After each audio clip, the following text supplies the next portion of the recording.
Lochinvar by Sir Walter Scott, 1771 to 1832. O young Lochinvar is come out of the west. Through all the wide border his steed was the best, and save his good broadsword he weapons had none. He rode all unarmed, and he rode all alone.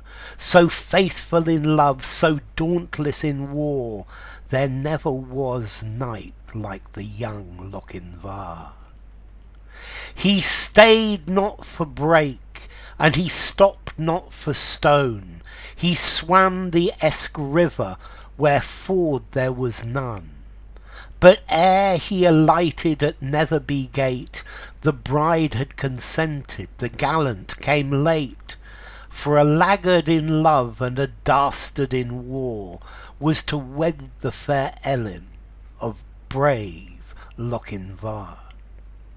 So boldly he entered the Netherby Hall, among bridesmen and kinsmen and brothers and all.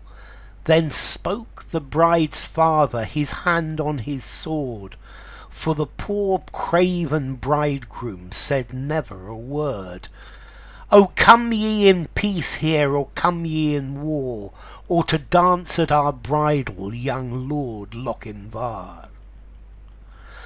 I long wooed your daughter, my suit you denied. Love swells like the Solway, but ebbs like its tide. And now I am come with this lost love of mine, to lead but one measure, drink one cup of wine. There are maidens in Scotland more lovely by far, that would gladly be bride to the young Lochinvar. The bride kissed the goblet, the knight took it up. He quaffed off the wine, and he threw down the cup. She looked down to blush, and she looked up to sigh, with a smile on her lips and a tear in her eye. He took her soft hand ere her mother could bar. Now tread we a measure, said young Lochinvar. So stately his form, and so lovely her face, that never a hall such a galliard did grace. While her mother did fret, and her father did fume, and the bridegroom stood dangling his bonnet and plume. And the bride maidens whispered 'twere better by far to have matched our fair cousin with young Lochinvar. One touch to her hand and one word in her ear, when they reached the hall door and the charger stood near. So light to the croup the fair lady he swung, so light to the saddle before her he sprung. She is won, we are gone, over bank, bush and scour.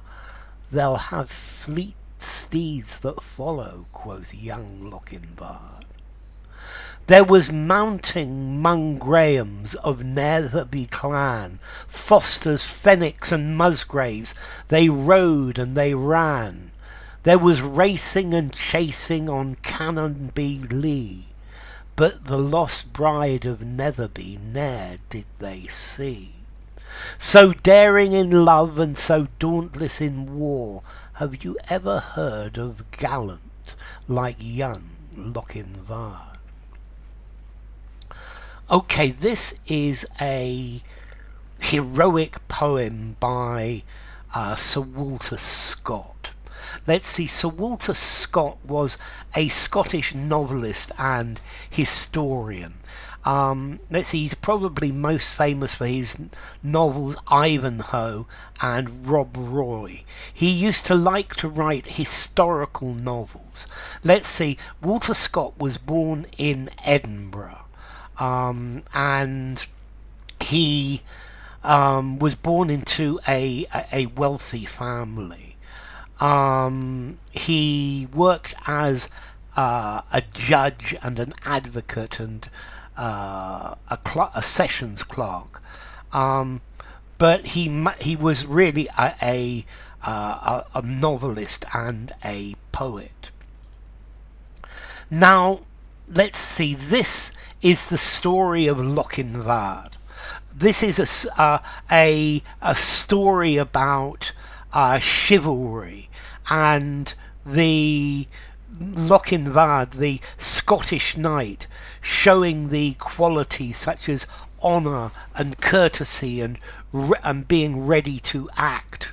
And he comes and takes his love away from the English. Now, from a historical point of view, this is the border country between England and Scotland in the early 1500s. And the area between Scotland and England in those times were the Scottish Badlands. These were this was a lawless area, and there were border disputes permanently going on between the Scots and the English. This is taking place in the area, or has took place in the area near Carlisle, and Lord Lochinvar is a Scottish knight, and he is in love with the Lady Ellen, and he comes to stop her from getting married. Anyway, when he arrives, he discovers that the wedding is about to take place and that her father's going to marry her to some cowardly Englishman. Her father would never let her marry Lochinvar because Lochinvar was a Scotsman, and Scotsmen were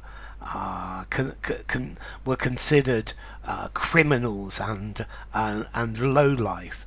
But Lochinvar is a Scottish knight, and he has all of the qualities of chivalry necessary to be a knight.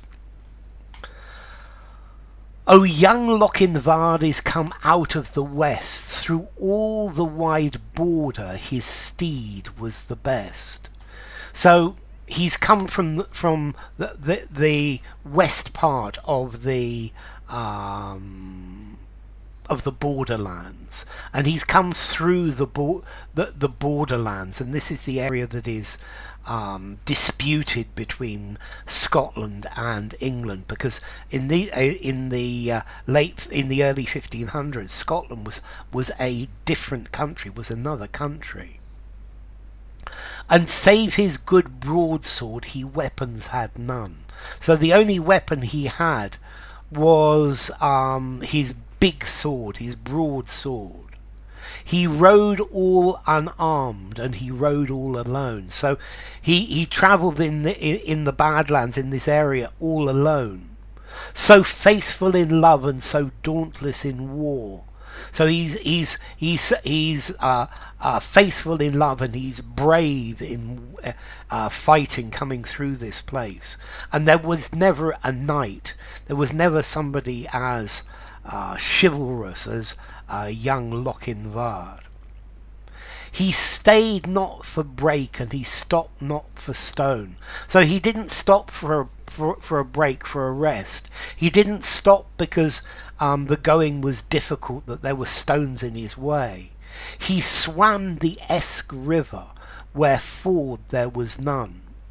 So the Eske river, this is part of the border between Scotland and England, and he swam across it in a place where there was no ford, that you couldn't walk through the river. But ere he alighted at Netherby gate, but when he got to the gate of Netherby Hall, his bride had consented, the gallant came late. So his bride, the girl he wanted to marry, had consented and agreed to marry somebody else. And the gallant, Lochinvar, the brave, he'd arrived too late. For a laggard in love and a dastard in war, so somebody who's slow in love and a coward in war, yeah, so a rather nasty cowardly character, was to wed the fair Ellen of brave Lochinvar.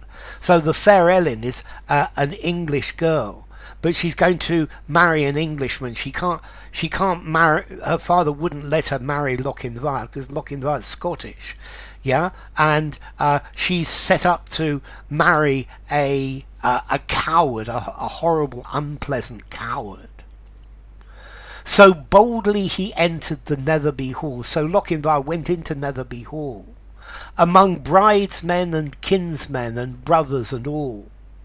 And in the hall, the wedding is going to take place, and there are the family of the bride and the family of the person of the groom, and all of the brothers, and all of these people are there.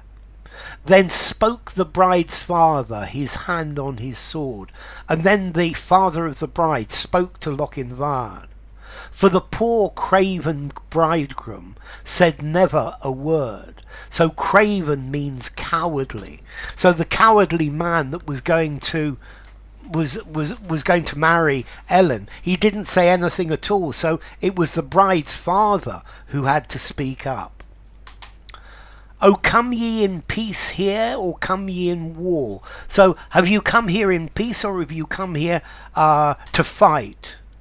Or dance at our bridal, young Lord Lochinvar? Or have you come to dance at the wedding, Lochinvar? I long wooed your daughter, my suit you denied. So I courted, I was after your daughter for many years. We went out for a long time, but you always refused me. You said that I couldn't marry her. Love swells like the Solway, but ebbs like its tide. So love, it grows like the Solway firth. This is an area of sea near the borderlands, and he's saying that the Solway firth, the water comes up and then it goes down. So love comes and it goes. And here here he's effectively lying to his father. So he's saying, I don't love her anymore. My love was like the high tide, but it ebbs, it goes down. And now I am come with this lost love of mine, to lead but one measure, drink one cup of wine. But I've come to pay my respects to this woman that I loved, to lead one dance, to drink one cup of wine. There are maidens in Scotland far more lovely by far, that would gladly be bride to the young Lochinvar. So now Lochinvar is lying to the bride's father. He's saying, I've come to have a drink with you. I've come to dance a dance with you, because in Scotland there are women that are much more beautiful women who would like to marry me. But he's actually lying. He's just trying to calm the situation down before they all attack him. The bride kissed the goblet, the knight took it up. So the bride took a glass of wine and she kissed it. And the knight Lochinvar, he took it and he quaffed off the wine. He drank the wine, he quaffed the wine, and he threw down the cup. She looked down to blush. So she looked down and she went red. And she looked up, I wish I could marry him instead. With a smile on her lips and a tear in her eye. So she's clearly still in love with him. He took her soft hand ere her mother could bar. So he quickly took her hand before her mother could stop him taking her hand. Now tread we a measure, said young Lochinvar. So now let's dance a dance, said Lochinvar. So stately his form and so lovely her face, that never a horde such a galliard did grace. So he looked stately and she looked beautiful, and it was the best galliard, the best galliard dance that anyone had ever seen. While her mother did fret, so her mother was fretting, was worried, what's going to happen now? And her father did fume, and her father was angry. And the bridegroom stood dangling his bonnet and plume, and the bridegroom just stood there holding his hat with its feather. And the bridemaids whispered, "'Twere better by far to have matched our fair cousin with young Lochinvar." And the bridesmaid, they said, it would have been much better if our cousin was going to marry Lochinvar, not this English coward that her father has matched her with. One touch to her hand and one word in her ear. So then Lochinvar touches her hand and he whispers in her ear. When they reached the hall door and the charger stood near, so they went to the door of the hall, and Lochinvar's horse was there. So light to the croup the fair lady he swung. So he swung her and put her on the back of his horse. So light to the saddle before her he sprung, and he jumped up onto the saddle. "She is won, I won her," says Lochinvar. "We are gone over bank, bush and scour." So we're going over banks and bushes and little rivers. They'll have fast horses, fleet steeds that follow, quoth young Lochinvar. And Lochinvar says they're going to have fast horses to follow us. There was mounting among Grahams of the Netherby clan. So the Grahams, who were part of the Netherby clan, mounted their horses, and the Fosters and the Fenwicks and the Musgraves, and they rode and they ran. They started running after Lochinvar. There was racing and chasing on Canonby Lee. So they were all chasing him on Canonby Field. But the lost bride of Netherby ne'er did they see. But they never saw the lost bride. So daring in love and so dauntless in war. So brave in love, so brave in war. Have you ever heard of the gallant, the chivalrous gentleman? Of a chivalrous gentleman like young Lochinvar? So yes, a heroic narrative poem, Lochinvar by Sir Walter Scott.